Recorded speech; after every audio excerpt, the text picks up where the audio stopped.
Let's go. Okay, we're going.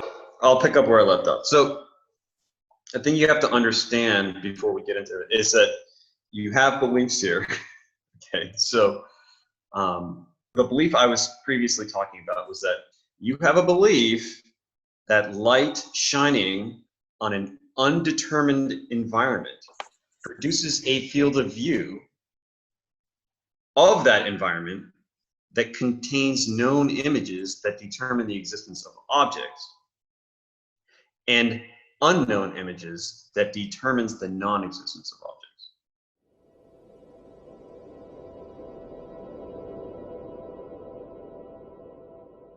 Okay, so believe that you're a human, that consciousness is contained within you, that this is a physical material world, that light shining on that existent physical material world produces perception of it.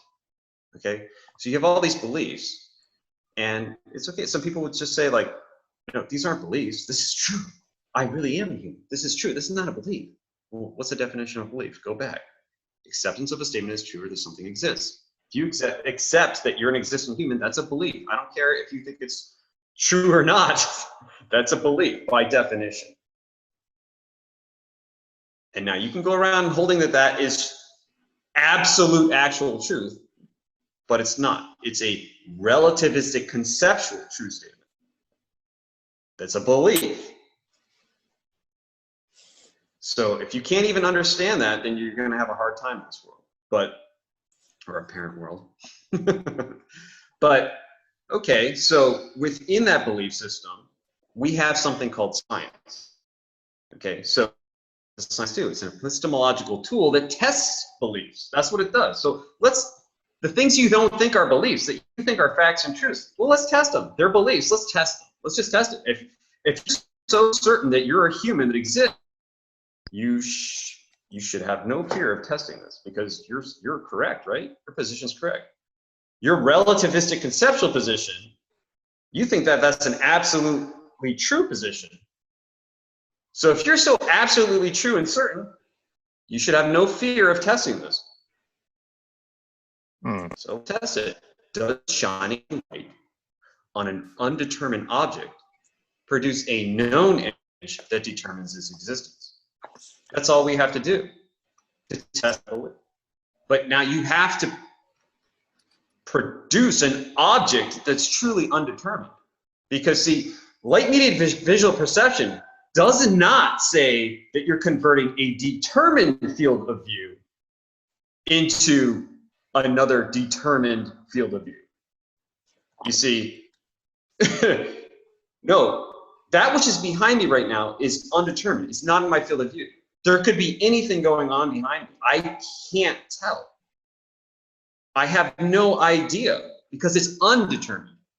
That blank, right? That non-image is then converted to a known image where the objects exist, and it's converted to not a known image where there's empty spaces within my field of view.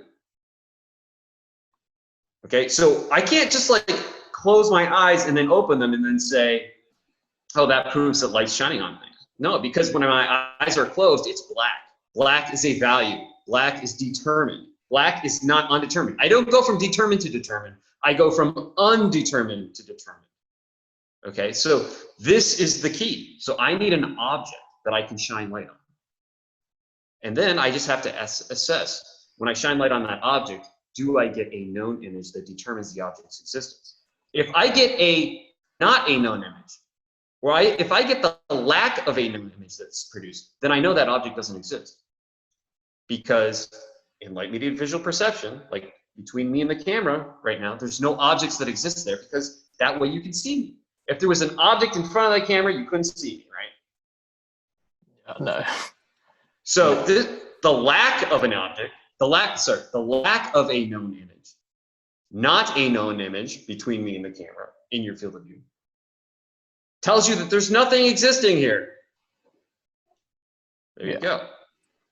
So if I shine light on something and I don't produce a known image, then under your little paradigm of material physicalism, nothing exists there.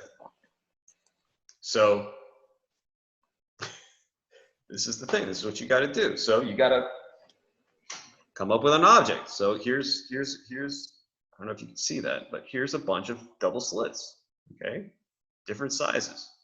Okay, so all I got to do now is shine light on this and see if I get an image of two slits. Does that happen? No. Hey, I have a question. It doesn't. That means this doesn't exist. Yeah. If this doesn't exist, right,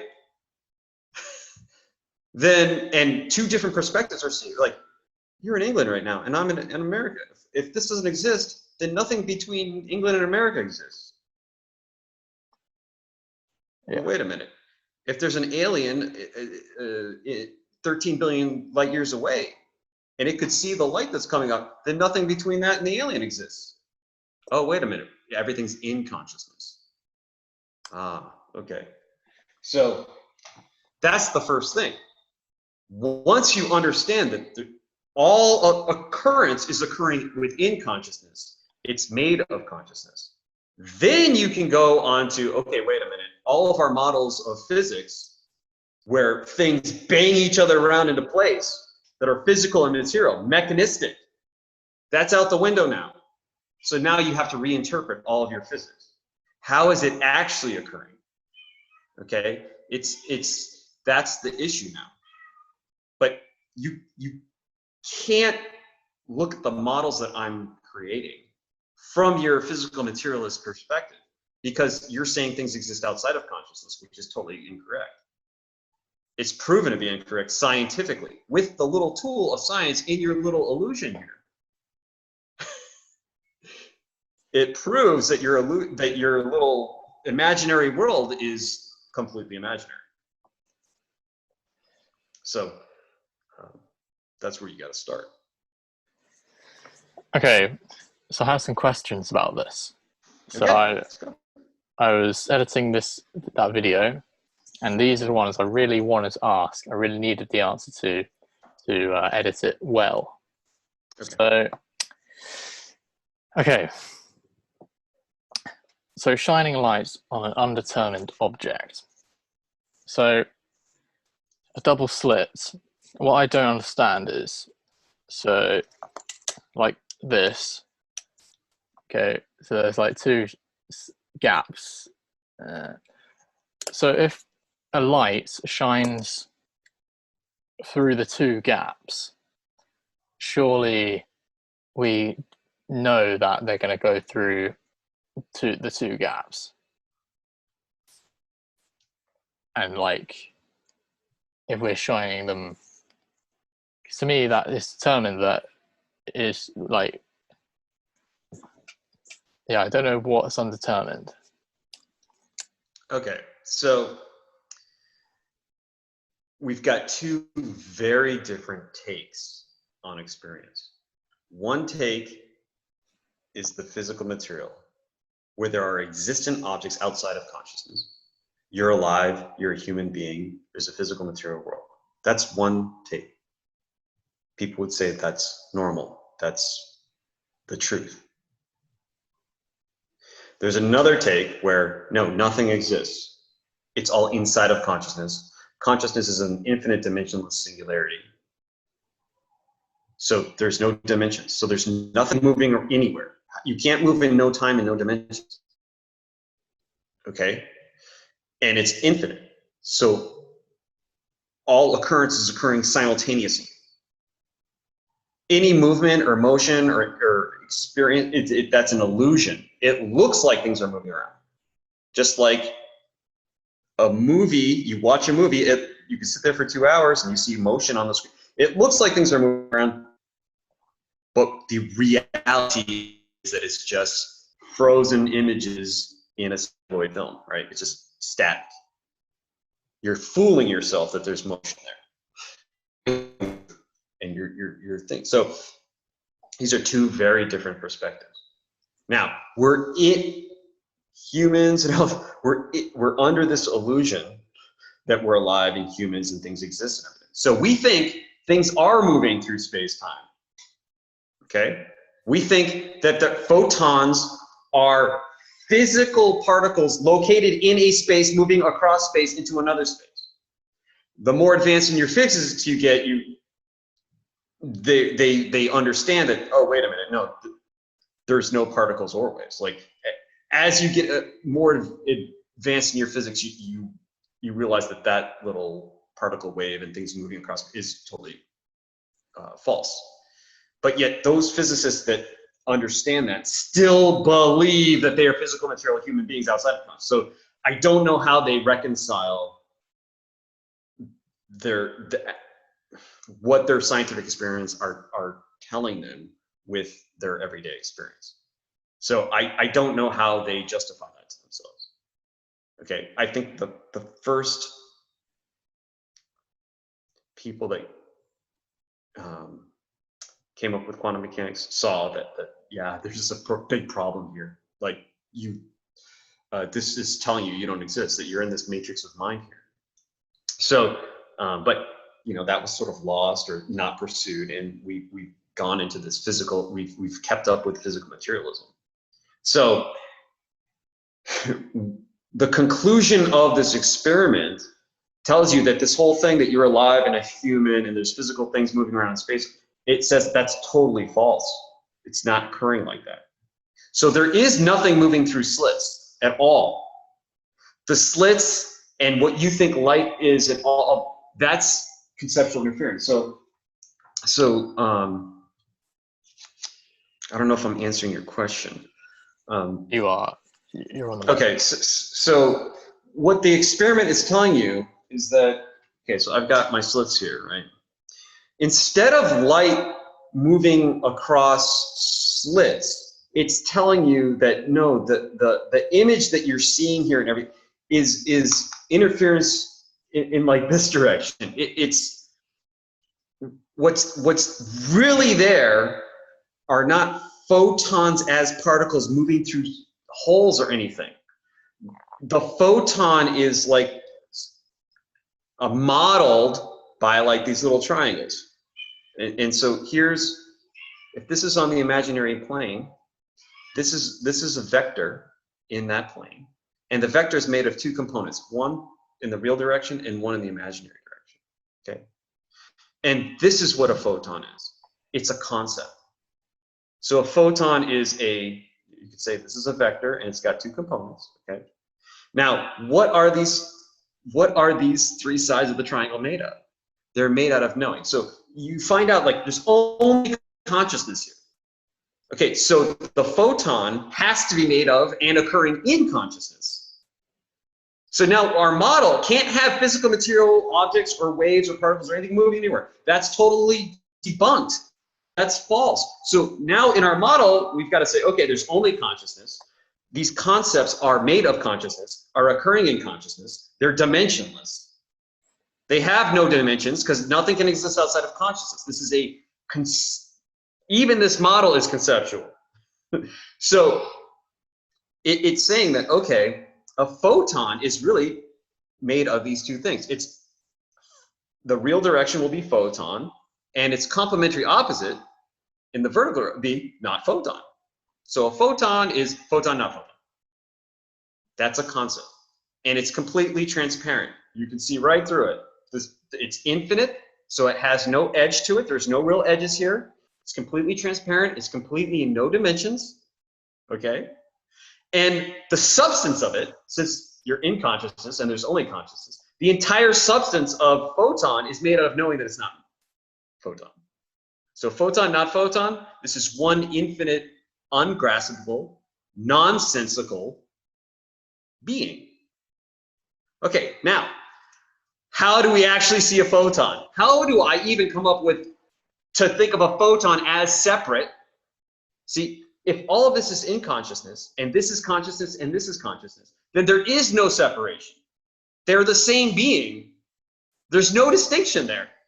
How do I distinguish not photon from photon? Well, I need multiple concepts. And when they overlap, they produce interference. And now I've got something that looks black, right? There's an edge to this now. Now I can see it. So when I multiply photon times, I don't know, detector or something, right? I interfere them and I get an object. I get something graspable. Now it's not this transparency, okay? Yeah.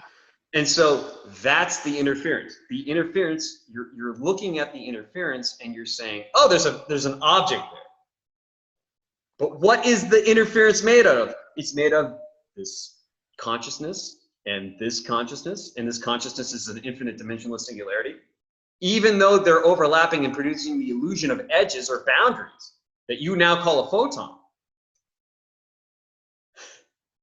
Yeah, dude. it's still all in consciousness and made out of consciousness.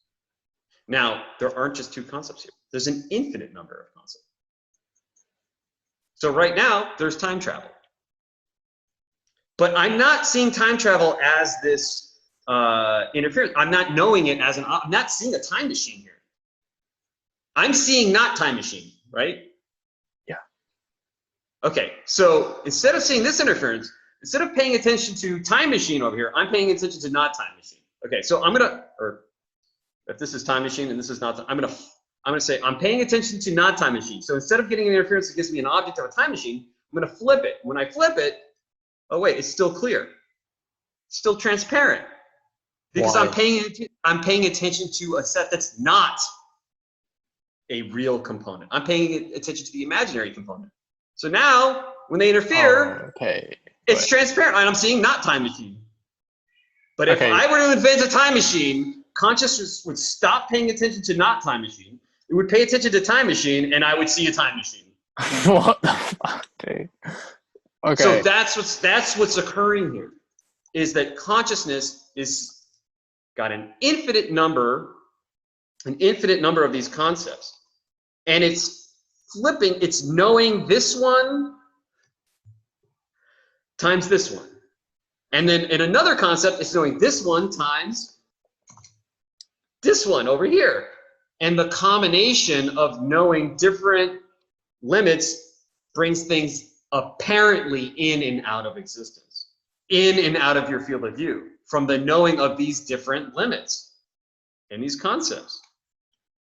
It's like a movie. If I pay attention to this and this, I get a certain image on the screen. If I pay attention to this and this, it appears that that image moved. And it's just going back and forth, back and forth, back and forth, infinitely, through its infinite concepts.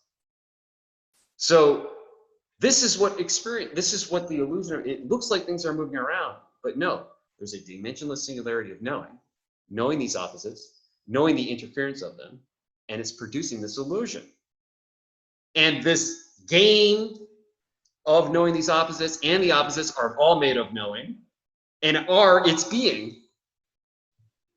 So this is just the thing, is that this model now, it will make zero sense to someone that believes this is a physical material world. So you have to come to that point.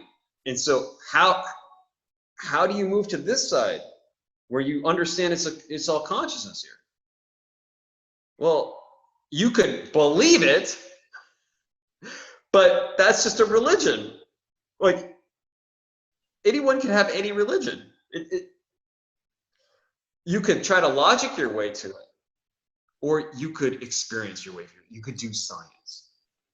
So if you do science, and you want to test your beliefs about vision, which your beliefs about vision contain, like, in order to have vision, consciousness in here, making an image in the mind contained within your biological organism, like you have to be a biological organism. You have to be alive. You have to exist, right? All these other beliefs that you're not even considering in your little scientific experiment. You're thinking you're dealing with photons and physical slits. Well, to know the image that's produced from that, there has to be consciousness. There has to be. If you were producing an image of slits, but you couldn't know it, there would be no image. So you have to be knowing that image. If you believe consciousness is contained within you, then the stuff outside of you has to be existent outside of that consciousness. So these are all the beliefs that you're holding, that you're testing in this experiment. this light-mediated visual perception experiment is the one experiment that really tests all your beliefs, tests everything. Because if these slits don't exist outside of consciousness, then there's only consciousness here. And that's a total destruction of your entire belief system. It destroys it. It's a paradigm shift. This is what a paradigm shift is. This is the shift in consciousness that we're coming to here. And it's a game changer.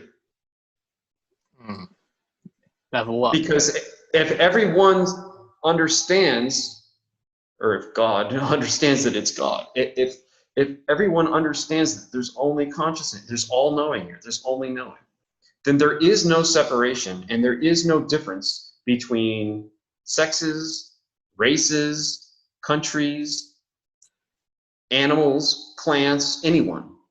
The earth and you are the same being. It's all occurring in consciousness and is consciousness. So now, as consciousness, what do you want to know? You know, if you really understand this, you will see there is no difference between you and any other race. There isn't. And anyone trying to prop up those differences is you, consciousness, trying to ignore that. It's you and your ignorance. You're ignoring yourself to see differences. These are differences, the illusion of differences. What are they made of? What is it made of? What are differences made of? They're made of knowing. Literally, this is made of knowing. It's not that. So these differences are literally made of infinite God. It's the same being that's here. And so this is the issue with everything, is that in physics, like in order to describe it, you need a language. Math is a language. You can have bundles and operators and quantum physics and relativity and all this math. And what is it based on? You can keep going down and going to, it's been linear algebra. You keep going down, and you'll get to like, well, what's all of physics, the language of physics based on? Oh, well, propositional logic. Okay, well, this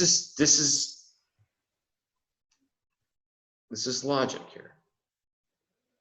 This is not this. This is not that. P is not Q.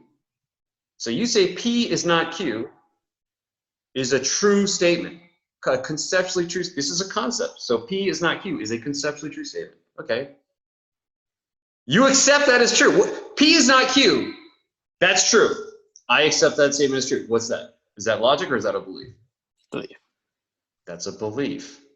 The logical statement is logic, but the acceptance of that as true is a belief. Now, is it really true? Let's look. Let's just look really into it. Is P not Q? No. P is, what is P made of? Let's look into what P is made of. It's made of knowing. Well, let's look at what Q is made out of.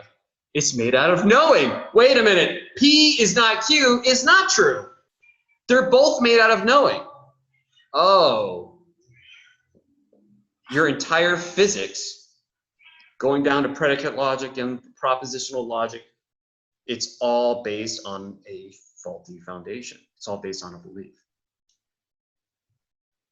This is hundreds of years. So what you got to do is, this is the paradigm shift. You got to go away from basing your models on beliefs and then basing your model on the actual. What's the actual? What's actually here? It's knowing. So you've got to base your model on a dimensionless singularity of consciousness. That's what you have to base your models on.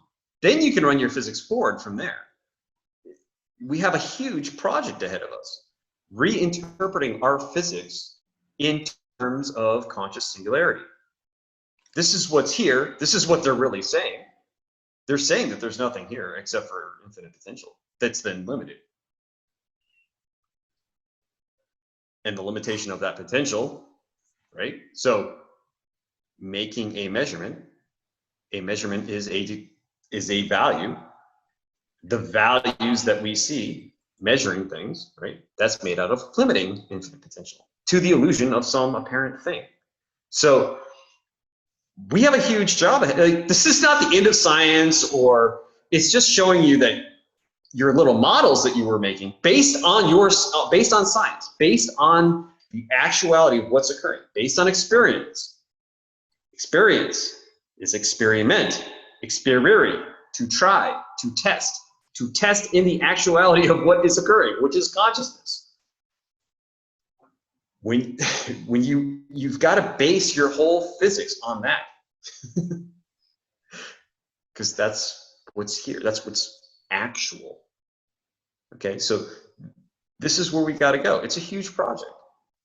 I can't do it alone. I need help. Hey, if you're out there and you're a mathematician or you're a physicist, and you want to work with me, let's do this. You know, like, I'm here. Like, I need help. Seth is limited. He's not some smart guy at all. He's extremely limited. Okay, but what Seth enjoys is science. Most scientists are practicing a religion. When you read a scientific paper and you say, I accept this scientific paper as true, that's a belief. When you peer review it and you have 10 people that say, oh, this is true, that's consensus. Yeah. 10 people accepting something as true is consensus. It's not the truth. The truth is not limited. It's unlimited. Conceptually true beliefs are limited. There's the concept of true and false. But what is the limit of truth made of? Knowing that it's not false. What is false made of? Knowing that it's not true. Oh, the concept of true and the concept of false are both made of knowing truth. A dimensionless, infinite singularity of knowing. That's what truth is. So, truth with a capital T. Truth with a lowercase t is made of knowing that it's not false with a lowercase f. So, this is where you have to understand the absolute versus the relative. The absolute versus relativistic components of concepts. So if you can't do this, then you're not going to be able to move forward. And if you can't do that, then I just suggest shine light on an undetermined object to produce a known image that determines its existence. You will not be able to do that. It's impossible. Because I can shine light on this all day long. Yeah. It never produces a known image that determines it. It never produces two straight lines. It never does that. You can, but what do you have to do to produce two straight lines? I don't know. You have to put an apparatus behind the double slit experiment. So you'd have to put something behind here, right? That determines which slit. So you can do that. They're called quantums. They're the quantum eraser, delayed choice quantum eraser experiments. You can do that. It's complicated, but you can put a little crystal, BBO crystal, behind the slits, and it'll convert again, under the material physicalist perspective I'm talking now. There's nothing actually flying through the slits or anything, but under that perspective, they think that there is.